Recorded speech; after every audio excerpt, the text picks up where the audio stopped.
আসসালামু আলাইকুম সুপ্রিয় শিক্ষার্থীবৃন্দ, আশা করি তোমরা আল্লাহর রহমতে ভালো আছো এবং সুস্থ আছো। আমিও আল্লাহর রহমতে আলহামদুলিল্লাহ ভালো আছি।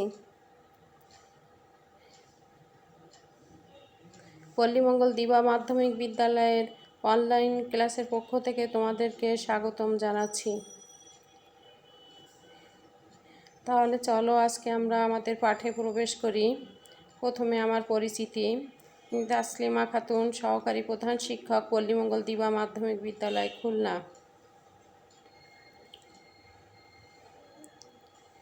নিচের ছবিগুলো দেখে তোমরা উত্তর দেওয়ার চেষ্টা করো। এখানে পবিত্র তাওরাত শরীফ, এরপরে ছবিটা আছে ইনজিল শরীফ, জাবুর শরীফ আর পবিত্র আল কুরআন।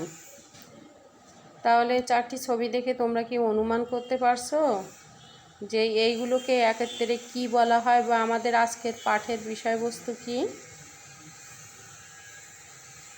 তোমরা একটু চিন্তা করে বলো যে এই যে চারটি গ্রন্থ দেখানো হলো, এই গ্রন্থগুলোকে একত্রে কি বলা হয়? হ্যাঁ, এগুলোকে একত্রে বলা হয় আসমানি কিতাব। এই চারটি আমাদের মূল আসমানি কিতাব। এই আমাদের আজকের পাঠ্য বিষয়বস্তু হলো আসমানি কিতাবসমূহের পরিচয়। এই পাঠ থেকে তোমরা যা শিখতে পারবে সেটা হলো আসমানি কিতাবের পরিচয় দিতে পারবে, আসমানি কিতাব সর্বমোট কয়টি তা বলতে পারবে, প্রসিদ্ধ আসমানি কিতাবগুলোর নাম ও রাসূলগণের নাম বলতে পারবে, আল কুরআনের পরিচয় ও বৈশিষ্ট্য বিশ্লেষণ করতে পারবে। আসমানি কিতাবের পরিচয়। আসমান শব্দের অর্থ হচ্ছে আকাশ। কিতাব শব্দের অর্থ হলো লিপিবদ্ধ বা লিখিত বস্তু। তাহলে আসমানি কিতাব হলো এমন গ্রন্থ যা আল্লাহ তাআলার পক্ষ থেকে অবতীর্ণ হয়েছে। আমি আবারও বলি, আসমানি কিতাব হলো এমন গ্রন্থ যা আল্লাহ তাআলার পক্ষ থেকে অবতীর্ণ হয়েছে। ইসলামী পরিভাষায় যেসব কিতাব আল্লাহ তাআলা মানবজাতির হেদায়েতের জন্য দিক নির্দেশনা স্বরূপ নাজিল করেছেন তাকে আসমানি কিতাব বলে। আসমানি কিতাবের বিষয়বস্তু কি? আসমানি কিতাবের বিষয়বস্তুতে আছে আল্লাহর পরিচয়। সেটা হচ্ছে আল্লাহ তাআলার সত্তাগত পরিচয় আমরা জানতে পারি।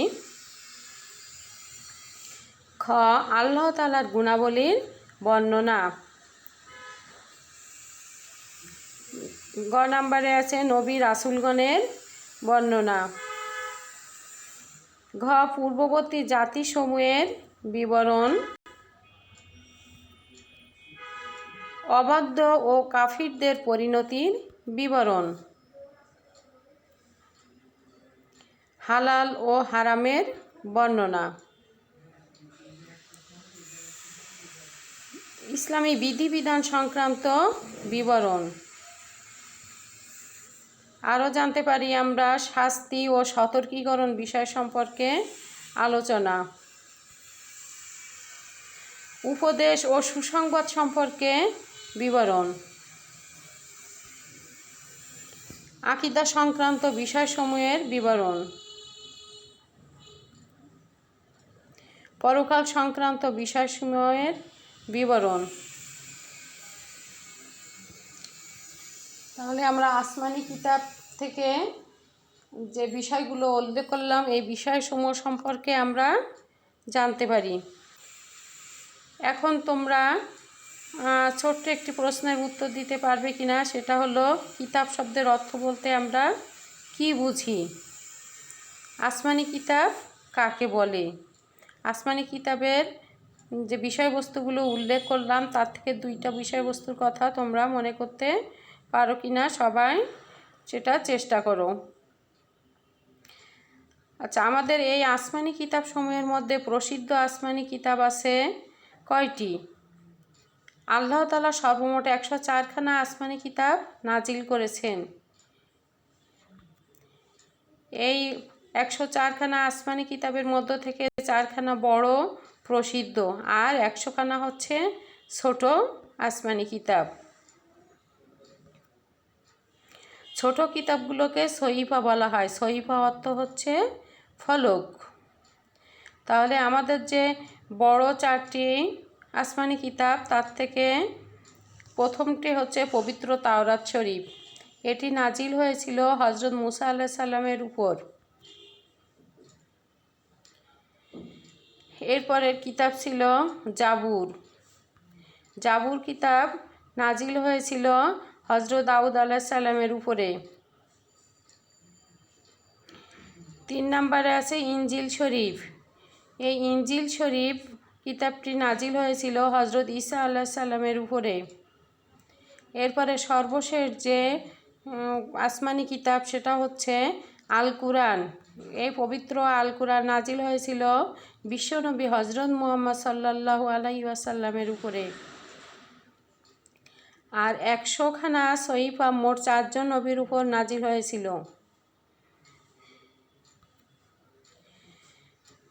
এই 100 খানা সহিফার মধ্যে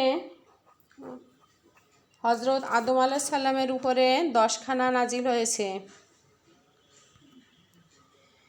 2 হজরত শীস আলাইহিস সালামের উপর 50 খানা নাজিল হয়েছিল। 3 হজরত ইব্রাহিম আলাইহিস সালামের উপর নাজিল হয়েছিল 10 খানা সহিফা।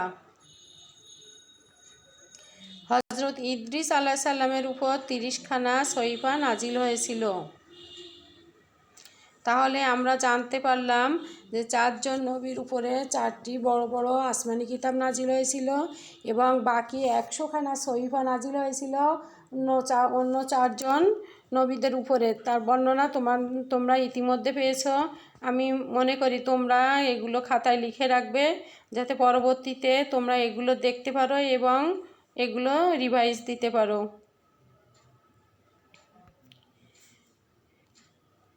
মহাগ্রন্থ আল কুরআন নবী করিম সাল্লাল্লাহু আলাইহি সাল্লামের উপর 40 বছর বয়সে হিরা গুহায় ধ্যানমগ্ন অবস্থায় সর্বপ্রথম সূরা আলাকের প্রথম 5টি আয়াত নাজিল হয়। সম্পূর্ণ কোরআন শরীফ নাজিল হতে সময় লেগেছিল 23 বছর।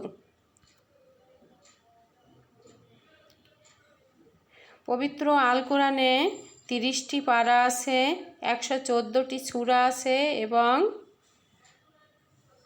558টি রুকু আছে। সর্বশেষ ও সর্বশ্রেষ্ঠ কিতাব আল কোরআনকে কেন বলা হয়? 2টি কারণে কোরআনকে কোরআন বলা হয়। এক, কোরআন শব্দের অর্থ হচ্ছে পঠিত। আল কোরআন পৃথিবীর সবচেয়ে বেশি পঠিত গ্রন্থ। এই গ্রন্থটিতে সবচেয়ে পৃথিবীতে বেশি পঠিত হয়ে থাকে। প্রতিদিন 5 ওয়াক্ত নামাজে বাধ্যতামূলকভাবে কোরআন তিলাওয়াত করা হয়, তাই এই গ্রন্থকে কোরআন বলা হয়। 2, কোরআনের অন্য অর্থ একত্র করা বা জমা করা। আল কুরআন পূর্ববর্তী সকল আসমানি কিতাবের শিক্ষা ও মূলনীতি একত্র করা হয়েছে বিধায় একে কুরআন বলা হয়। আল কুরআনের আরও কতিপয় প্রসিদ্ধ নামের ও অর্থ, সেটা হলো 1, আল কিতাব, অর্থ হলো গ্রন্থ বা বই। 2, আল ফুরকান, আল ফুরকান এর অর্থ হলো সত্য মিথ্যার পার্থক্যকারী। আল হিকমা, আল হিকমা অর্থ হলো জ্ঞান বা প্রজ্ঞা। আল বুরহান এর অর্থ হলো সুস্পষ্ট প্রমাণ। আল হক, আল হক অর্থ হলো সত্য। আল নূর, আল নূর অর্থ হলো জ্যোতি বা আলো। সুপ্রিয় শিক্ষার্থীবৃন্দ, তোমরা এগুলো খাতায় লিখে নিবে। আল কুরআনের আরও কতিপয় প্রসিদ্ধ নামের অর্থ আমরা আরও জানছি, সেটা হলো আল হুদা, অর্থ হচ্ছে পথ নির্দেশ। আল জিকর, অর্থ হচ্ছে উপদেশ। আর শিফা, আর শিফা অর্থ নিরাময়। আল মজিদ, অর্থ সম্মানিত বা মহিমান্বিত। আল মাউজিজা, অর্থ হচ্ছে সদুপদেশ। আর রাহমা অর্থ হচ্ছে অনুগ্রহ বা দয়া। আমরা পবিত্র কোরআনের আরও কতগুলো অর্থ জানতে পারলাম। এখন শিক্ষার্থীবৃন্দ, আল কোরআনের নামকরণের যথার্থতা বর্ণনা করো। ছোট্ট একটি প্রশ্ন, এটির উপরে তোমরাও এর উত্তরটি নিরূপণের চেষ্টা করবা। আল কোরআনের বৈশিষ্ট্য ও মাহাত্ম্য সম্পর্কে এখন আমরা জানব। আল কোরআন সর্বশ্রেষ্ঠ ও সবচেয়ে মর্যাদাবান গ্রন্থ। এর সমকক্ষ আর কোনো কিতাব নাই। আল কোরআন পরিপূর্ণ ও পূর্ণাঙ্গ কিতাব। এ গ্রন্থ সকল জ্ঞান ও বিজ্ঞানের আধার। আল্লাহ তাআলা বলেন, আমি এই কিতাবে কোনো কিছুই বাদ নাই। এমন কিছু নাই যে এই পবিত্র কোরআনে নাই। আল কোরআন সন্দেহমুক্ত কিতাব। দুনিয়ার কোনো গ্রন্থই নির্ভুল বা অকাট্য নয়, কিন্তু কোরআন একমাত্র গ্রন্থ যেটা নির্ভুল ও অকাট্য। সন্দেহের উদ্রেক হতে পারে এমন কোনো বিষয় এতে নেই। আল্লাহ তাআলা বলেন, অর্থ হলো এটি অর্থাৎ কোরআন সেই কিতাব যাতে কোনো সন্দেহ নেই। সূরা আল বাকারা আয়াত 2। আল কোরআন সর্বজনীন কিতাব। এটি কোনো দেশ বা জাতির মধ্যে সীমাবদ্ধ নয়। সকল যুগের সব মানুষের জন্যই এটি উপদেশ ও পথ নির্দেশক। পবিত্র আল কোরআন অবিকৃত ও অপরিবর্তিত গ্রন্থ। আজ পর্যন্ত এতে কোনোরূপ সংযোজন, সংশোধন, পরিবর্তন করার প্রয়োজন নেই। স্বয়ং আল্লাহ তাআলা এর রক্ষক।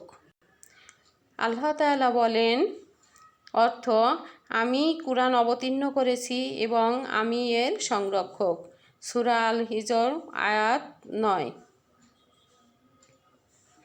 তো শিক্ষার্থীবৃন্দ, আমি আল কোরআনের কতগুলো বৈশিষ্ট্য উল্লেখ করলাম।